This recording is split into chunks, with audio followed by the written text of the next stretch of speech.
அவங்களுக்கு வேலை கிடையாது, அதனால சொல்லிட்டு இருக்காங்க. அரசியல்வாதிக்கு வேலையே ஆளும் கட்சியிடம் ஏதாவது தவறு இருந்தால் அதை சுட்டி காண்பிப்பதுதான். ஆக என் வேலை அதுதான். என் வேலை திராவிட முன்னேற்ற கழகத்தை சுட்டி காண்பிப்பது. என் வேலை திராவிட முன்னேற்ற கழகத்தை ஆட்சியில் இருந்து மக்கள் விரோத போக்கினால் இறக்குவதுதான் என் வேலையா இருக்க போகுது. அதனால எனக்கென்று வேலை இந்த வேலை தான். நான் ஆளுநர் வேலையை விட்டுட்டு, மருத்துவர் வேலையை விட்டுட்டு இந்த வேலைக்கு நான் வந்திருக்கேன். வேலை இல்லாம நான் அரசியலுக்கு வரல.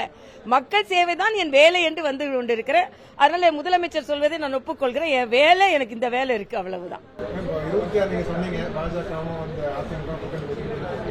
நீங்க சொன்ன மாதிரி 232 நான் கன்ஃபார்ம் ஜெயிப்போம் அப்படி முன்னால 200 சொல்லியிருந்தாங்க. இப்ப போக பார்த்தா 234 வின் பண்றதுக்கு வாய்ப்பு இருக்கு அப்படின்ற மாதிரி பேசிருக்காங்க. உங்களோட கூட்டணி எப்படி இருக்கு? பதற்றத்துல பேசுறாரு, அவ்வளவுதான்.